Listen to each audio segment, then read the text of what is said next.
Frank Richards পৃথিবীর একমাত্র মানুষ যিনি পেটের উপরে কামানের গোলা খেয়েও অক্ষত থাকেন। কোনো কিছুতেই যেন তার কিছুই হয় না। এ যেন এক মানব ট্যাঙ্ক। হ্যাঁ, আজ এক অবিশ্বাস্য যাত্রা শুরু করতে চলেছি আমরা, যেখানে বাস্তবের গণ্ডির বাইরে গিয়ে দেখা হবে কিছু মানুষের সাথে যারা কল্পনাকেও হার মানায়। যেমন কির্বি রয়, যিনি ব্যথা অনুভব করেন না; নরমান গ্যারি, যিনি মৌমাছিদের সাথে মিলেমিশে যান; জঙ্গলের রাজা থেকে শুরু করে হিউম্যান ব্যাটারি, কোনো কিছুই বাদ যাবে না। আর আরও অনেকের গল্পই আছে এই তালিকায়। তো কথা না বাড়িয়ে চলুন জীবন্ত সব সুপার হিউম্যানদের কারসাজি স্বচক্ষে দেখে আসা যাক।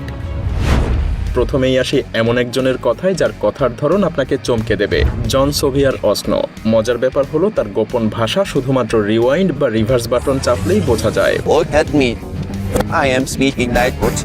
জনের আছে এমন এক বিশেষ ক্ষমতা যার মাধ্যমে তিনি উল্টোভাবে কথা কিংবা গানও গাইতে পারেন। তার এই ক্ষমতা তিনি আবিষ্কার করেন যখন 5 বছর বয়সে তিনি দুর্ঘটনাবশত একটা রেকর্ড উল্টোভাবে প্লে করেছিলেন। এখন 55 বছর বয়সে পা রেখে জন শুধুমাত্র উল্টোভাবে চিন্তা বা কল্পনাই করতে পারে না, বরং তাৎক্ষণিকভাবে শব্দ, বাক্য, এমনকি পুরো গান উল্টো করে বলে দিতে পারেন। অনেকেই যেখানে স্বাভাবিকভাবে গান গাইতেই কষ্ট হয়, সেখানে জন একটা পুরো গান উল্টোভাবে গাইছেন।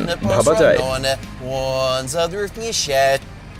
Dashing through the snow, and on horse open sleigh, o'er the fields to go. কিন্তু জনই একমাত্র ব্যক্তি না যার এমন অদ্ভুত ক্ষমতা আছে। পরিচিত হন মিশেল